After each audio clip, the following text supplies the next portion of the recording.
Hey, welcome to PopCast, the crowd-sponsored yo-yo show. Huge shout out to Dale Federighi, Taka from Spin Gear, and John Anderson, and the rest of my sponsors over on patreon.com/DocPop. This episode, we are going to dive into the oral history of horizontal yo-yoing. Joining me for this episode are my two favorite yo-yo historians, Josh E. and Connor Scholten. Josh is the 2017 5A champion and is also the co-founder of Not Creators. Josh, how are you doing today? Doing very good. Thank you once again for having me on. And Connor Scholten is the 2017 2A competition and 2018 2A competition winner. And you may have seen someone who looks just like him on yotricks.com. Connor, how are you doing today? I'm doing quite good. How are you doing, Dak? I'm doing well. I flubbed that intro for both of y'all. Right? 2017 2A competition. I just have my notes are just butchered. But yeah, you're champions and you're yo-yo historians. That's all. People trust us. We can just move on from that. The last episode the three of us did was about the oral history of binds. And y'all, we posted this up on YouTube, and of course there was comments, and nobody had anything negative to say. I guess we nailed it. Like, I was not expecting it. I was expecting this, like, just massive, like, here's what you got wrong. You forgot about this. I think we did it. I think so, yeah. There's no negative comments. It's always a good sign, And this episode's going to be a little bit more different than the last one because we're not going to try to talk about, I don't think we're going to try to problem solve anything. I don't think we're going to, debate anything.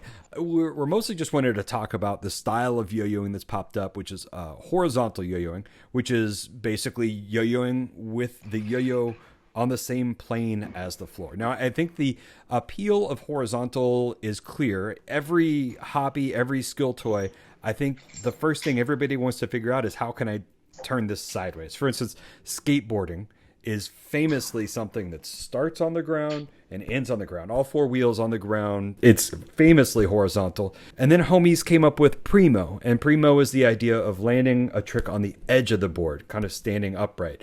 And I'm sure that was super mind-blowing, right? Like, they're not skating horizontally necessarily unless they're in a pool. But just that idea of breaking the fundamental thing of, like, the trick always lands with all four wheels on the ground. No, we're going to land on the edge. I think that this is just very appealing. And in yo-yoing, I think it's very appealing because yo-yoing is associated with up and down. I mean, that's just how some people define yo-yoing as something that goes up and down. And so horizontal, we're just breaking that right away. We're breaking that fundamental thing about what makes yo-yoing by never going up and down. It's just on that plane.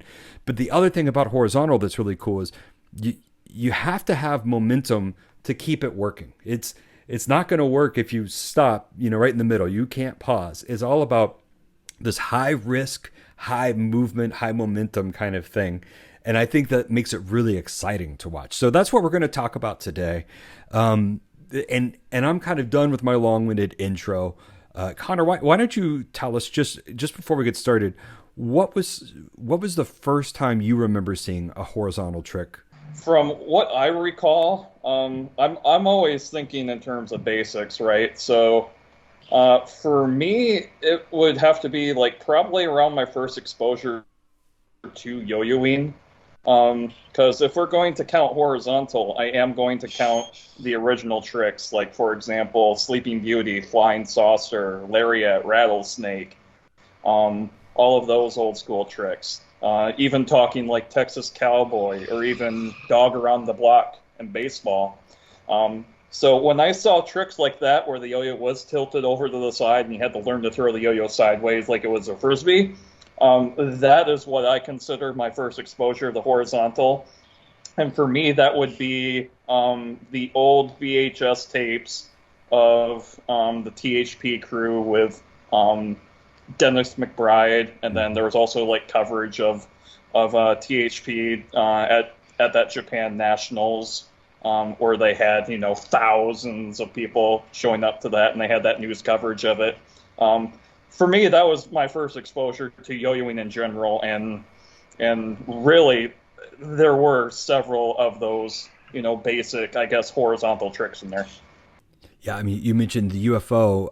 I'm sure that's one of those ones. I mean, the Texas Cowboy is this giant move. It's a big crowd pleaser, very, very dramatic. But UFO is one of those ones that just breaks your brain. It's still one of those tricks that I do when someone asks me to do, some yo-yo tricks. I'll do some big Eli hops, and then I'll do a UFO, and their brain just goes, "What the hell is that? That's wrong." How about you, Josh? Do you remember the first horizontal you ever saw? Yeah, definitely. So thinking back, I remember one of the very first VHS tapes I ever had for yo-yoing. It was called the Pro Yo Video. It was spelled VID, letter E, and then YO. And it featured Johans on it. And in that VHS, he teaches you also how to do a UFO. And I remember the first time seeing that, it was just like, oh my God, this crazy, sideways spinning trick that doesn't make sense. And I think that was kind of my first exposure to just the idea of having yo-yo, on that horizontal plane. While it might not necessarily be considered up to par with obviously today's horizontal tricks, I think it's definitely kind of what I could consider one of the earliest examples of just a yo-yo being on the horizontal plane that I can remember. And we were kind of talking before the show and kind of looking through the notes.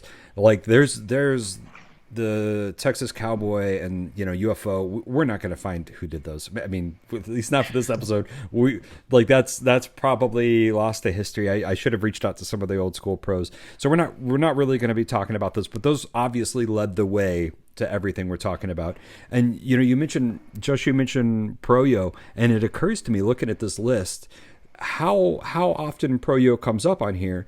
One of your first examples, which we'll get to in a second, was a Pro Yo player, I think, and then Taylor Whitley definitely was pushing the style.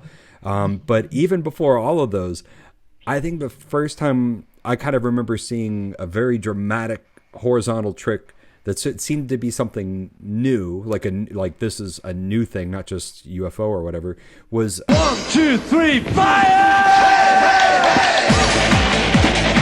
Earthquake.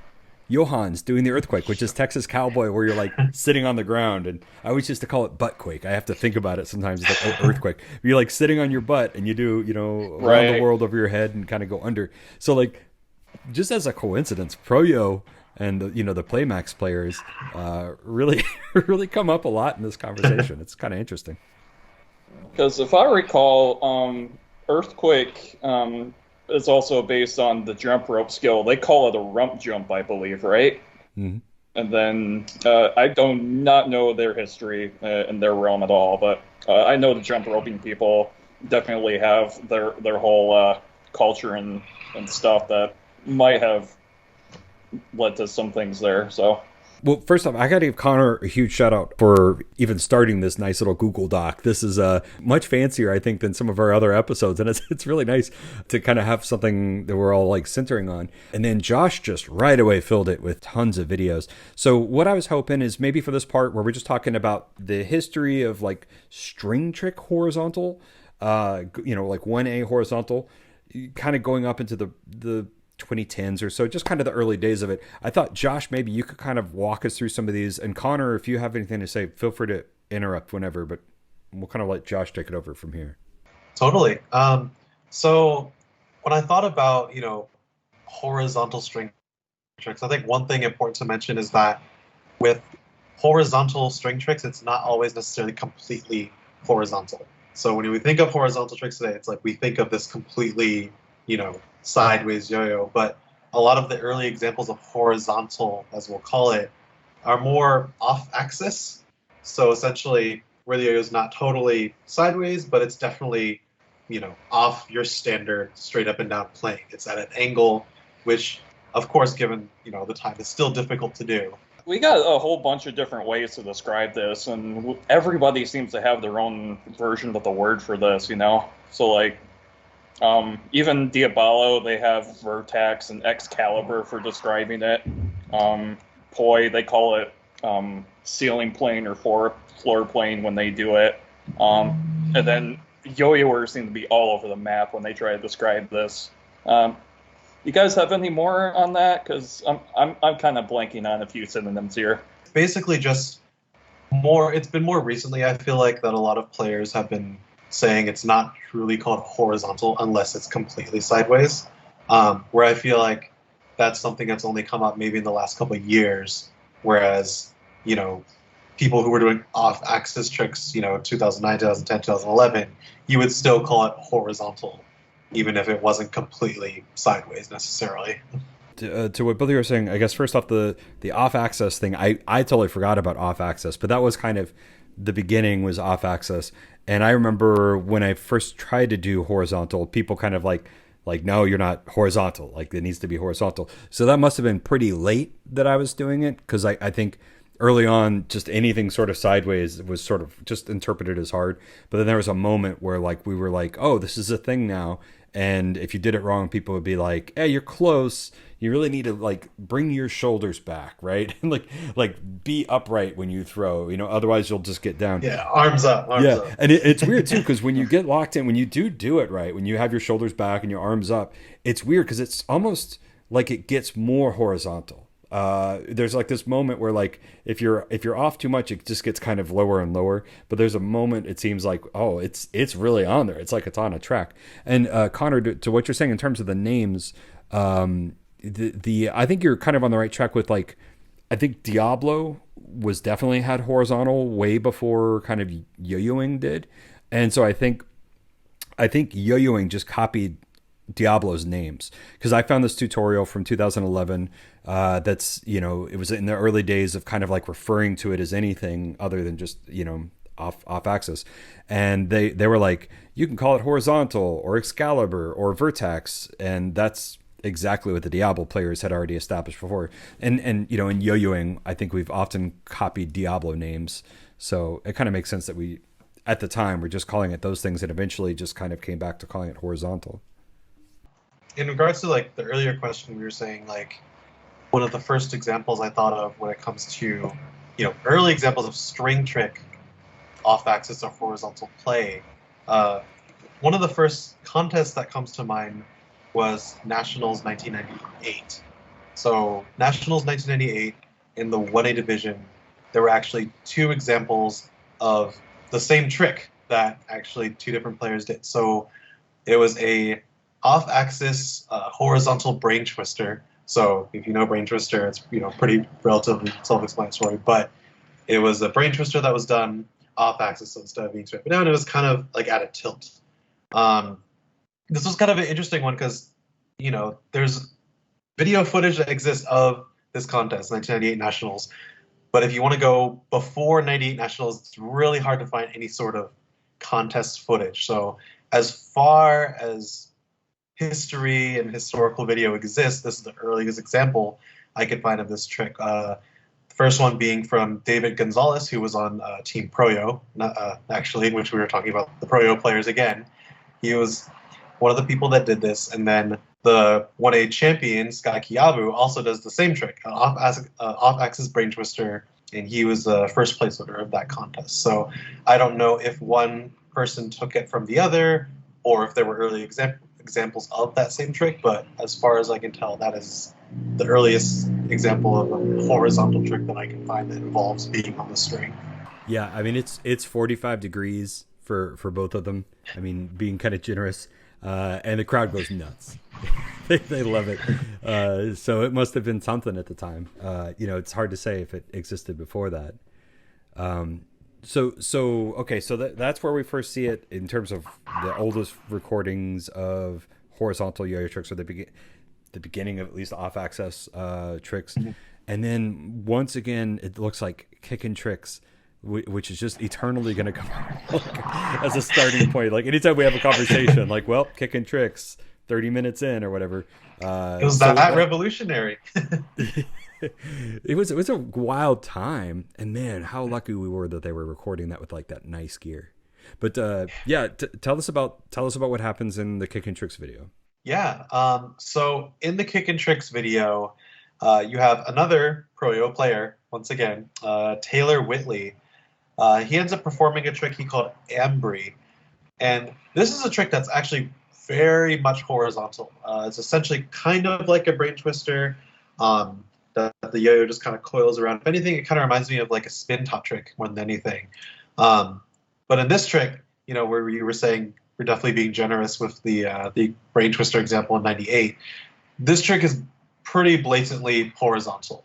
The yo-yo is pretty much completely at a sideways angle, and it's rotating and basically coiling up Taylor's finger, and then he pops it out and catches it. But this one, definitely, if you want to talk about like true horizontal, that's probably one of the earliest examples we could think of where it is truly horizontal. And I think Taylor, throughout the years, is constantly into that horizontal thinking. He's always doing Texas Cowboys and kind of jumps and high energy stuff, and then kind of doing that stuff. So it's kind of makes sense that Taylor comes up a couple times, including BAC 2000. Is there anything interesting in that one that's worth noting? Yeah, definitely. So BAC 2000, he kind of does a trick. It starts very similar to his Embry trick, where it's done kind of like a side throw into this sort of upside down brain twister mount. Whereas instead of performing the Embry, which just coils around one finger, he kind of does like a weaving over under. And again, very similar to like a spin top trick. There's a figure 8 spin top trick that makes me think of that same kind of motion. But yeah, he does that trick as well.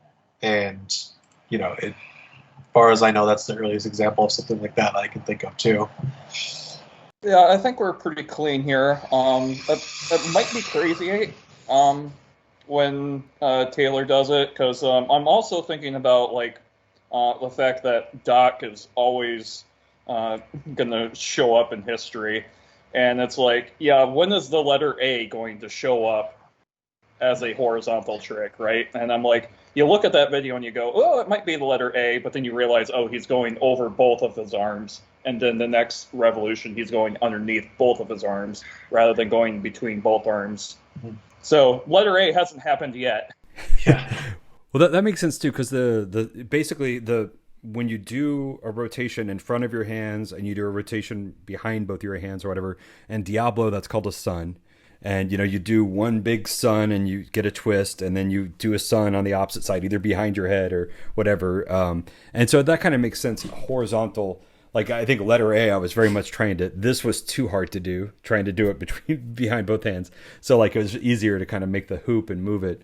It makes sense that if you're doing horizontal, you might as well do the easiest thing, which is kind of over, if I understand it correctly, doing a sun on top and a sun on bottom to undo it. So then in 2001, Josh, you talked about a video from Eric Hesterman that has a huge, that seems like a huge milestone to me. Right. So it was there was a video came out in leading up to 2002. It was called Nationals Breakthrough. It was made by Gabe Lozano.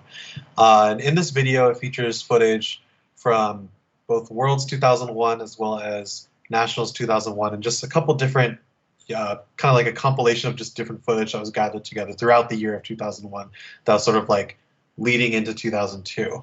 And in this video, from the footage from Nationals 2001, Eric Hesterman, he was a yo-yo that was sponsored by Buzz-On in the past, and I don't think he was sponsored prior at the point of this video. But he actually does a horizontal throw and then hits a laceration catch in this video, which, for its time is quite difficult already just to do a laceration given the yo-yos of the time period, and to do it horizontal is just unheard of, for that time period. I think that it happens so quick in the video, I think a lot of people sort of overlooked it, but to me, it's like that's a hugely significant trick right there that is, quite difficult to do with the yo-yos of that time, for sure. Yeah, I'm looking at it, and like that, it would be tough to hit, like even if I turned on the camera and went for it now. And do either of you know what yo-yo he was using there? Because it looked pretty slimline to me. It's probably might have been a Renegade, honestly. Does he end it in a finger spin or like some sort of palm grind or something? Or am I imagining that? Oh yeah, I'm imagining that. I see a front spin bind basically. Okay. Yeah. That's what. I'm looking at it now, and I see it looks like a standard trapeze, and then it's spinning that way, and then he's hitting the trapeze mount cleanly, and then it looks like he's just feeding the string to a gap like a trapeze rolling bind, basically. Okay, I think we're getting stuff out of this. I think we'll keep going through this. I do want to mental note, Connor, you mentioned type of yo-yo.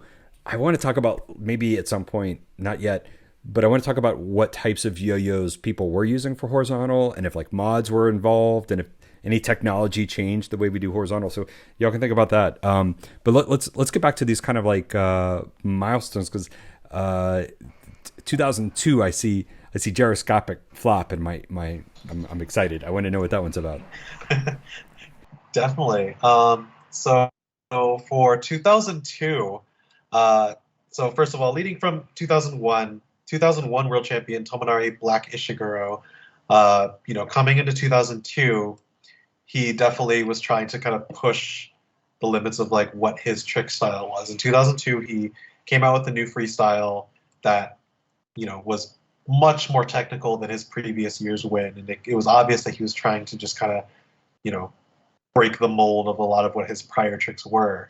And one of the tricks that he does is he does what's called a gyroscopic turn. So essentially, it's a gyro flop that's done in like the Mach 5 mount, and then once it's on the horizontal plane, he does a full like 360 turn while keeping it in that plane. And then once he's back in front facing the audience, then he pulls tighter and the yo-yo goes back into the regular plane. And that was the first time he unveiled that trick. And for a while, that was definitely kind of one of his signature tricks. Like he was like Black was just kind of known for doing this gyroscopic turn. But that was the first time he unveiled it.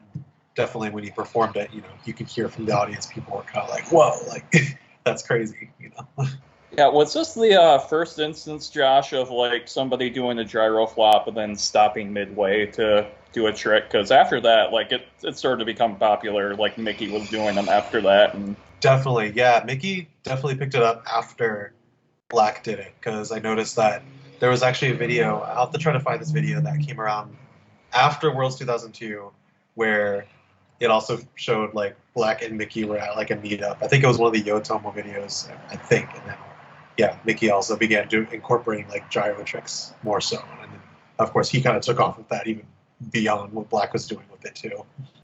I think even gyroscopic flop by its very nature changes planes, but I think it is really mind-blowing, and it would have all come down to Black doing this routine. It is really mind-blowing to change your plane and stop, like I'm doing something here and now I'm intentionally changing the plane sideways.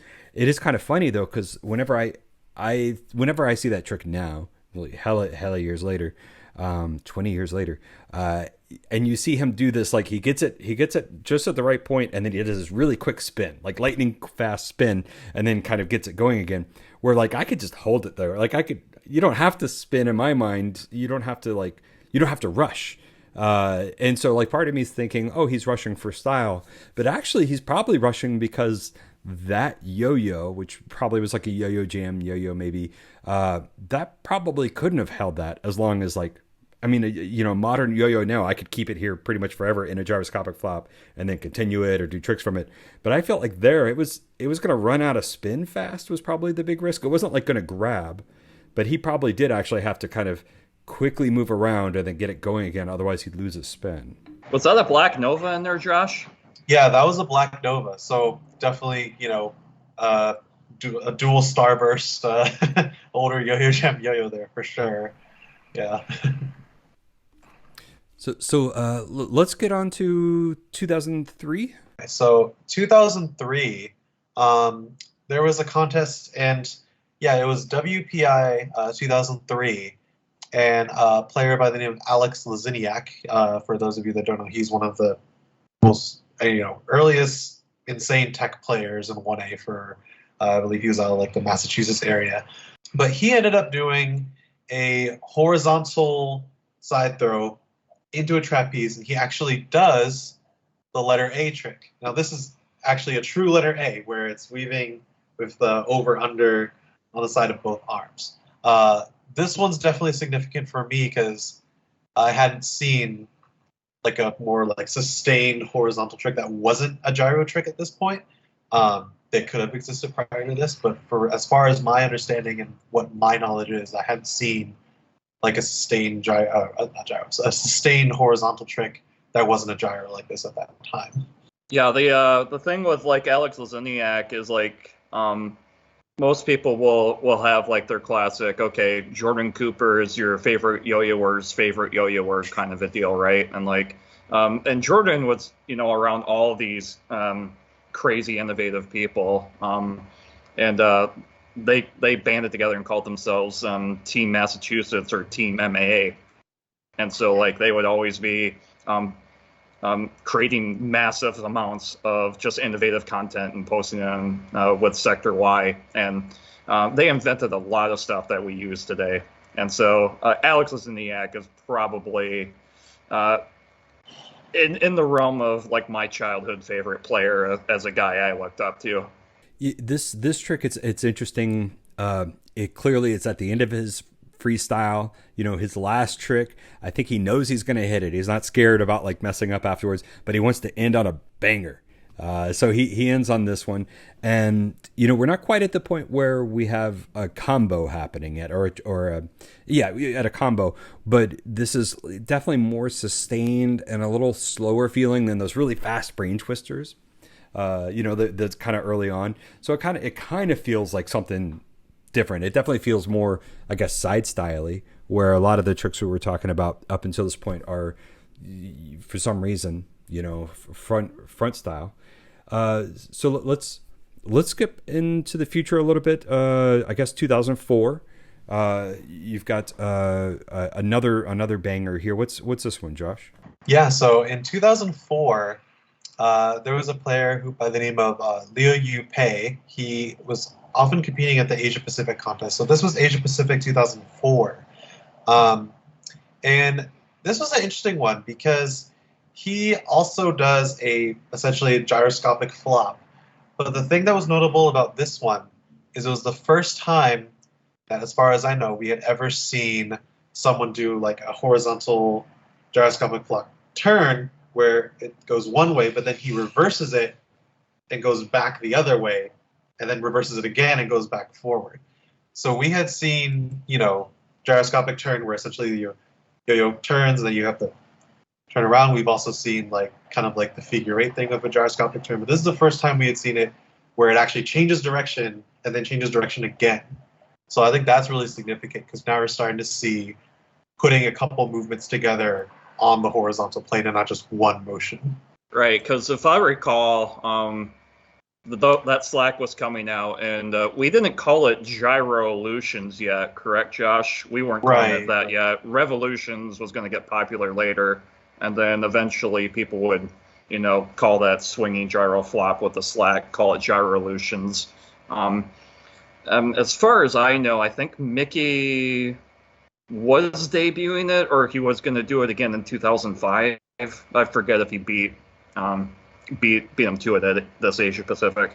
Right, yeah. The earliest I had seen Mickey do that, I think, was 2005. Or at least Mickey at one point did do one that reversed. But in 2004, the first I had ever seen Mickey do that was, just one direction. Whereas the Liu Yu Pei was the first I'd ever seen change up the direction twice in the same trick. What's next on our history of horizontal tricks? I think it's Brent Dillinger, right? Nationals 2004. This one's a really cool one, actually. Yeah, Brent Dillinger landed a horizontal Hidamasa hook, which for its time, that's honestly still a pretty difficult trick to land today, to land a hook on the horizontal plane. I did want to mention that he actually did attempt this trick the year before, so Nationals 2003 in his freestyle, but he didn't hit it. He went for it and it just didn't land. So he could have been hitting this trick, in 2003 as well, but the earliest video footage of him successfully landing that hook is from 2004 Nationals that I could find. I want to drop a quick note here. Brent Dillinger's was a contest machine. For some reason, in 2004, this is like an older Brent Dillinger. This must have been near the end of him competing. I don't remember for sure, but this kind of looks like, more of an adult Brent Dillinger and different than, the young kid we saw competing. Just doing his killer, like super hard tricks and kind of nailing a lot, missing a few things. But I mean, we were all missing stuff, the hard stuff back then. The thing that strikes me about this 2004 Brent Dillinger video, I just want to mention, it's still a responsive yo-yo. Like he's still throwing and pulling it back up. And so he did that horizontal hook with like a responsive yo-yo that's, tug return, no binds. I mean, no, he's not binding at least most of his time. He might have binded somewhere as an accident or just as a last thing. I just want to mention that.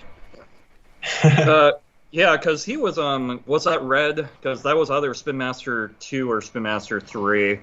Yeah, he looks red, so that would be his Starburst Spin Master 2.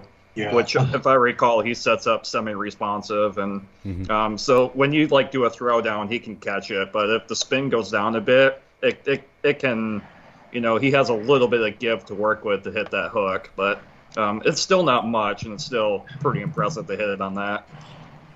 Yeah, he's definitely a player who kept kind of that semi-responsive thing going. Even Nationals 2005 when he competed also, I remember he was using night moves in that contest. And they were still, he would throw it tug responsive. And it was just like, wow. Like, and by then, pretty much everyone had moved on from, that. He was going for, he did land the horizontal hook Nationals 2005, I believe, too. So, so in 2004, we had Liu Yu Pei and Brent Dillinger just nailing some bangers. I mean, the Liu Yu Pei's that's a trick, that's a, back and forth slack. It's got all this stuff to it. It's super cool. These are both like kind of big milestones. Let's skip to 2006, when another, kind of an odd milestone was, something I would have thought would have been hit earlier. Josh, you want to tell us about 2006 Worlds? Yeah. So, Worlds 2006, Hiroyuki Suzuki, of course, coming off of, already 2 world title prior, he debuted a horizontal Eli hop. This was the first time anyone had ever seen like an Eli hop that was horizontal. And like you were saying, Doc, like I think the idea of this, like it seems like something that like would have been thought of before, but I think just in execution, no one was able to really do this. But Hiroyuki Suzuki at World 2006 was able to do it in his freestyle, and like again, you can hear the audience just kind of go crazy when he's hitting this because it's just sort of this concept idea that I think people always had, but then to see someone execute it and on stage is like a huge deal. Yeah, at the very least, like I counted, he did 7 of them, so I suppose we can say he's the first guy to do 7 on stage, right? And be kind of confident with that. So first horizontal in 2006. Do we need to? Which of these other ones do we need to kind of cover here? Like we can cover any of them, but Josh, what do you think is the next interesting thing to talk about? So I think the next one I'd like to talk about definitely is in regards to who had the first horizontal combo. Because at this point, we've talked a lot about the different individual tricks. We've talked about sort of a little bit of a combo with Liu Yu Pei's back and forth gyro. But I think when we think about horizontal, especially in today's standards, we think of, combining multiple tricks together to create the one combo in the horizontal plane. And this was an interesting one. So prior to, thinking when we were going into this, this interview, in my head, I had it set that the earliest example I could find was in 2007 from Keisuke Yoshinaga, who did a horizontal combo that involved a gyro also, but it was like a horizontal throw. It had a horizontal suicide into a horizontal gyro, which for its time, again, very, very significant. However, in my hunting around just before we started filming this, I actually came across a video from Asia Pacific 2006, and there was a player, a lot of people probably know the name, his name was Luo Yi Cheng, and in this video, he does a full horizontal combo. It involves multiple elements put together, and they're all in a horizontal plane. Yeah, this was in 2006, so before the example I was thinking of, which was in 2007.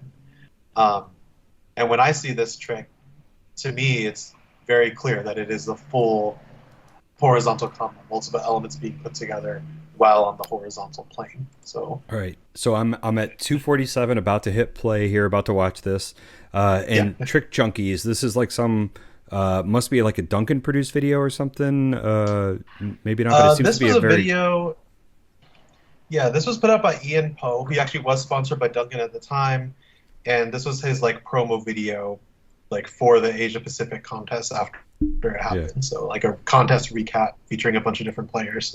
All right, I'm gonna hit play here and live reaction. 245. Whoa, yep, that's horizontal. Oh my god.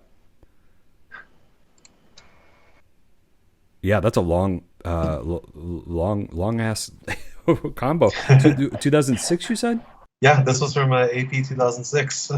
So we've got Slack in his combo, which was also kind of a thing, I guess, at the time. So horizontal Slack. He's got a really smooth mount. It's not a banana turnover or anything. He goes into quite a few different tricks. It's not just like doing a Slack trick. It starts off with left hand kind of skin to gerbil motion, mounts into a 1.5, and then kind of his little Slack thing. It does an Eli hop actually at the end. It looks like behind his head. Wow. Yeah, this was definitely one that kind of threw me off, and I think it's because at the time Luo Yi Cheng wasn't necessarily a big name in the yo-yo scene. Like years later, he was definitely a name that people knew, but even then, he wasn't necessarily known for horizontal tricks. He was actually known for all the suicide tricks. So this one gets me, man, because I knew this video for a while too, and like I would not have thought of this video and looked in there to find that. And also, there is like the fact that they're like filming him from behind, and it's off to the side, and it's very, very quick. And I mean, he is like sandwiched between like Koji Yokoyama and yeah, you got the big name players before and after his cut. So it's like, yeah, it would be. It would probably be a different story if that video was by itself, or if there was Instagram back then. Right, definitely, or even if he placed higher in that contest. Connor, I want to ask you. I know that when I first talked about this idea of history of horizontal, really quickly, you referenced 2007 Mickey versus Yuuki, and so I went on YouTube and I was like Mickey versus Yuuki, and I couldn't find it. What happened in 2007? What is this video that's the first thing that kind of comes to your mind? The big story with that was in 2007 we got Mickey, who wins his world title in 2004, 2005, 2006, and even then, he also would win his Japan regional, Japan nationals, win Asia Pacific, and then he would just be going undefeated constantly, and only one person was even somewhat close to even doing it in terms of topping him, and that was Takayasu Tanaka at Japan Nationals 2005. And beyond that, there wasn't really anybody who was on the caliber of Mickey at the time. And so after Mickey won 2006 Worlds, and then probably around the turn of the new year into 2007, I remember on the yo-yoing.com forum, some chatter started popping up, and it turned into Yuuki pretty much being like, okay, this is going to be the year that I'm going to beat him. I'm going to show everybody, okay, we can defeat this guy. Yeah, I know he's this undefeated, high-level person who nobody can touch at the time. But Yuuki was all adamant that he was going to beat him that year. And it turned into, a good old-fashioned, headbutt fest for, goodness, a solid few months there. And, there was some good trash-talking involved, and so many things were happening. And they end up competing against each other at Worlds, and the culmination was them two going at each other at Worlds Finals, where Yuuki wins Worlds 2007 and then beats Mickey. And so that was where Mickey finally lost his top of the mountain crown because Yuuki took it away from him. And so in those two freestyles, what those guys were going for, because, they kept on trash-talking each other so much, is both of them wanted to, put forward the best things they can possibly do. And so both of them went for these two horizontal combos. Each of them had their horizontal stuff that they debuted that year. And, they went full-fledged combos. And, it was okay, this is a full-fledged trick if it was done, straight up and down. But then they're we're going to turn that part of my freestyle sideways, and we're just going to see if I can make it to the end. And, both of them, did really solid for, a first run at, okay, let's do a full-fledged combo. This would be a 40-step trick on Sector Y if we were looking at the animations, right? So this isn't just your typical, oh, here's an element, here's a second element, that's a combo. Like, this is full-fledged, I am going to beat you at this, I'm going to top you, I'm going to do the next thing, this is going to be the new cutting edge. And so, like, both of them went for it independently of each other. And with both of them debuting it at the same contest to go for the world title, like, it doesn't get any better than that. So that must have felt like when horizontal became mainstream, or like kind of became like the hot trick. For me, that was definitely like that. Oh, so we can really go for this moment, you know?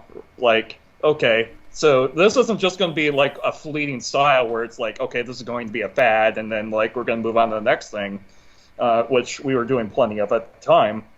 It was like, oh, these guys have pushed it to this level. Okay, this thing ain't going anywhere now. It's not going to fall into the ether anymore.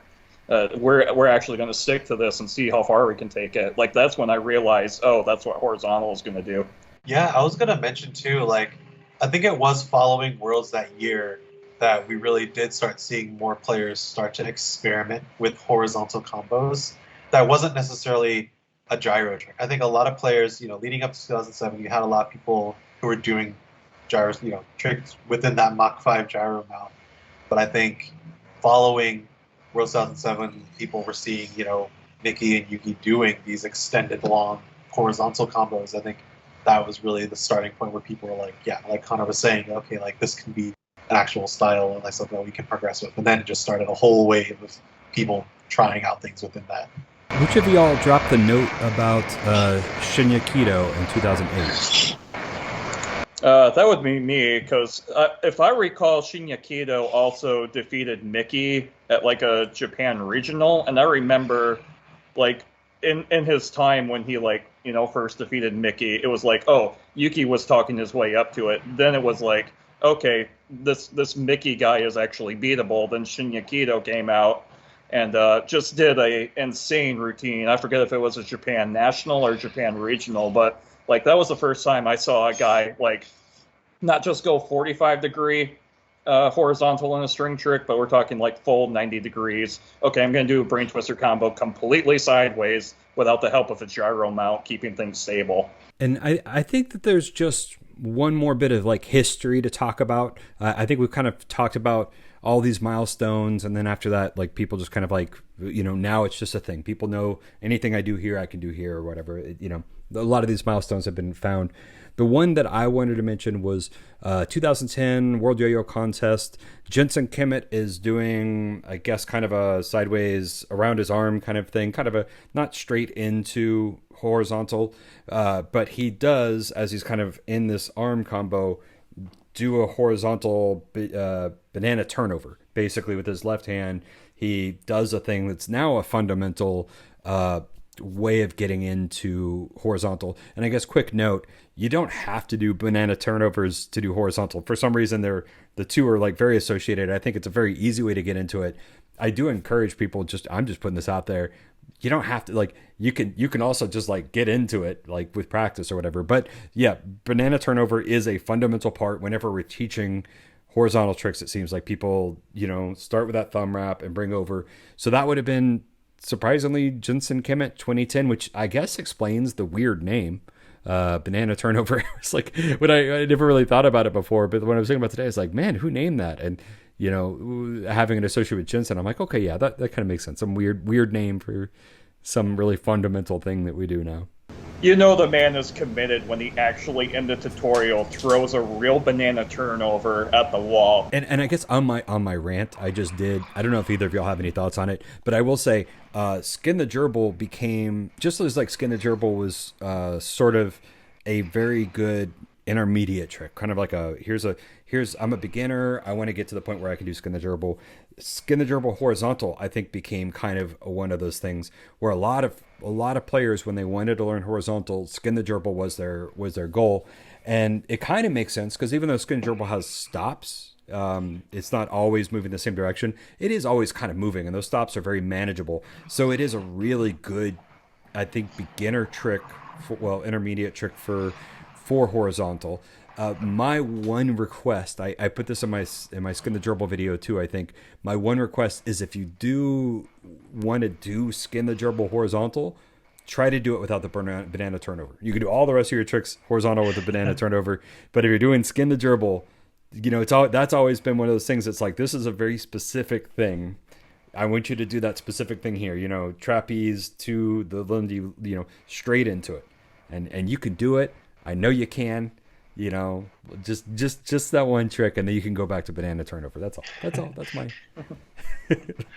Yeah, in terms of like learning horizontal, I mean, I was, you know, trying it as it was happening. So like the benefit of banana turnover, you know, that tutorial coming out was like, you know, for Josh and I, like that was a few years into like trying to figure out horizontal. So it's not like we needed that gateway to get into it. But I guess it's kind of like a way of feeling like, yeah, I'm not going to hit myself in the face when I throw this, you know, frisbee like breakaway.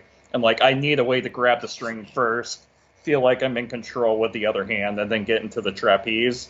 But for I think for Josh and I, like, we never really needed that because I mean, we already, you know, had our punches. And yeah, we took him like a champ for a few years beforehand and had to learn it the hard way. But I kind of get banana turnover. I kind of get it. I kind of don't. Like, if there's a person who needs it in order to get into it, go ahead. But otherwise, it's like, I don't think it's too necessary. But if it helps, it helps. I remember when that tutorial for banana turnover first came out, and at the time, I had already been doing, you know, some basic horizontal stuff leading up to that. So I remember when I tried this banana turnover thing, it took me a while, and I just found it like, I was like, this makes it so much harder, you know, because we had grown up at the period that we just kind of, you know, we just kind of sent it, you know, just throw trapeze in the horizontal plane and just start going. And when the banana turnover was introduced, I remember just that first time trying to figure it out, I was just like, this seems like makes things so much harder. Like, why is this needed? But ultimately, like, it is something that a lot of the newer players find helpful, just as a way to kind of stop from having that initial just, oh my god, there's a yo-yo flying towards my face. How can I like have a step between, while also kind of making sure I get that extra rotation to sort of correct the plane, so I know that the plane is going to be, you know, perfect once I get into my horizontal trick. So yeah, that also brings into the fact that like a lot of like beginner players will talk about, why do these yo-yoers like pinwheel before they do their trick, right? Like you'll see that on forum posts all the time, and they'll be like, why is this guy pinwheeling first? And it's like, well, we can't guarantee our breakaway is going to be straight, so we're like, you know, ensuring like the tilt correction's proper before we go into the next mount, or it's just kind of like, you know, kind of like a thing that you'll do to like twiddle your fingers, or like, you know, it's just like a tinker toy kind of a deal. Or like when you're playing like first person shooters in video games, you're like constantly moving the mouse wheel just to like have something to do, right? So yeah. I think of it as like one of those kind of quips, and like it feels like a natural extension to that into the horizontal. Was there a breakthrough in yo-yo design that led to horizontal, and has horizontal led to any changes in yo-yo design? Either of y'all want to tackle that? I could start. Yeah, if go ahead. Because I mean, well, I don't know where to start on that one. One note, you know, we're not even talking about finger spins, which is clearly the horizontal trick at the moment. We haven't even talked about that, and that's because I think we're gonna do a whole episode on that maybe next month. So don't, if you're you know, watching this at home going like, when does this thing happen? We'll talk about that some other time. But obviously, finger spin cups are, you know, something that came kind of after for that style horizontal. But I also think that we kind of think of, I might be wrong, but I think we think of that V shape for horizontal, and I think that was sort of a result of horizontal. I think that was, you know, something that might have happened eventually. It definitely helps with regular style tricks, but I feel like it was a design where someone said, we're going to make a yo-yo that's better for this thing that everyone's doing. And you know, I might be wrong on that. Do you have any thoughts on that? You're definitely on track with that. Like, I think one of the things when I think of like yo-yos that start to handle horizontal better is I think of just the transition that we had during yo-yo design history, where we start seeing the inner walls of yo-yos starting not to be so big. Essentially, like you had the inner wall of the yo-yo getting kind of shorter, and I think with that came, less friction on the side and on the side walls of your yo-yo. Thus, with that, you can sustain a horizontal plane a little bit longer. I think when I think of some of the first yo-yos that people were doing horizontal tricks on, like, I think of like Hiroyuki Suzuki. He went from using the speeder to the the meteor. Then from the meteor, he went to the phenom. And these were yo-yos that progressively, you can see the inner wall was starting to get a little bit lower each time, and then leading into where, one of the big yo-yos I think of for people that were doing horizontal was things like the original like Yo-Yo Recreation Sleipner, which kind of was a staple of contest style design yo-yos for a while, and that one definitely had a wall on the inside that was much shorter than a lot of the other yo-yos that are available, where most of the yo-yos before had a much higher wall and it was just very flat. Yeah, so for me, I'm thinking about another aspect, which is the thumb grind phase, because before the finger spin phase, we were all into thumb grinds, and that was in part thanks to Andre for doing the whole dark magic video series that he had, and like he had his crazy, well produced at the time video story of him and Devin and doing, making it look really cool. And then, boom, here's a thumb grind. And then because that dark magic had the lip for it, he didn't have to really hold it in any way off axis, really. But for the rest of us, if we didn't have a dark magic, we were all like trying to, thumb grind on our respective yo-yos. And so like we would just tilt it on purpose just to try to keep it on there because we didn't have a lip to thumb grind off of.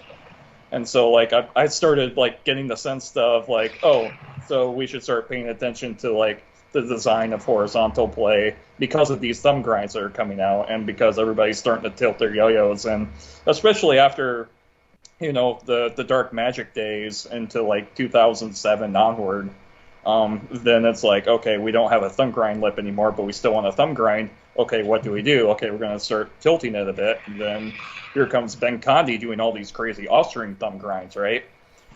And so, yeah, I was thinking about it on that level as well, and then I'm trying to think about, okay, who is like the first guy to do a thumb grind? And I just had a thought, like right as Josh was talking, of Johnny Devalier using that Tiger Shark in that Remnant video where he did the thumb grind on that, and he had to like do it on the cap and make sure it didn't touch the rubber rim there.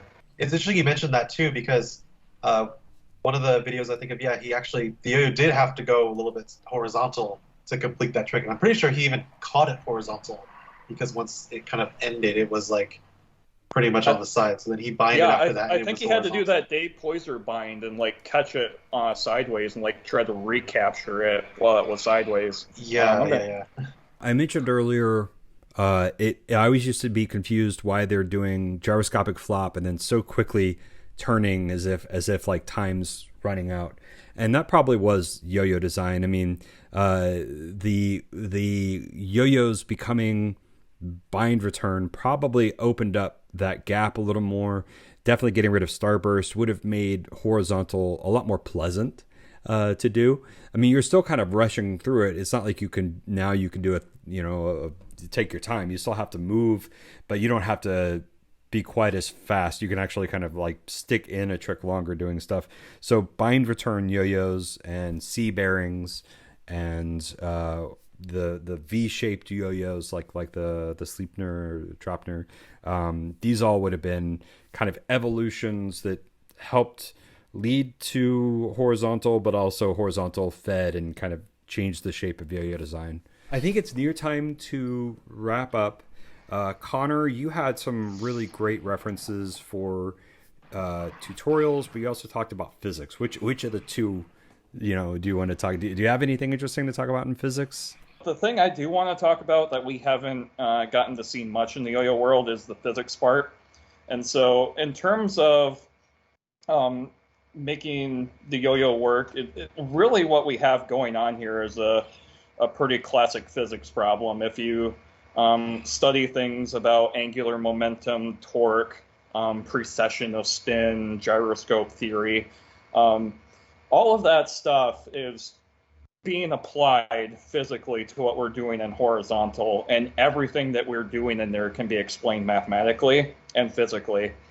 And so one thing that I've learned when trying to like figure out these tutorials back in my Yo-Tricks days, and back when I was really trying to study the physics of a yo-yo about a decade ago, I had a pretty interesting time trying to figure out this really strange concept, which is this idea of gyroscopic precession doing things that we would not intuitively understand for the life of us. And so when it comes to trying to interpret what we're doing with a spinning toy and thinking intuitively of, okay, if I do this to the spinning toy, how will it change its direction of spin? It turns out to be insanely non-intuitive. Like, it's just so bizarre and so strange. And I have had it a number of times where it would be like, oh, I think it's going to do this, and it's not doing it, the yo-yo must be broken. And I would get that as a customer service email, and I would be like, that's physically impossible. I can mathematically prove that what you're saying isn't actually what's happening. And it's just an unfortunate thing that we are in this spinning toy hobby together. And unfortunately, one of the toughest physics topics that you could ever look into happens to be in our realm.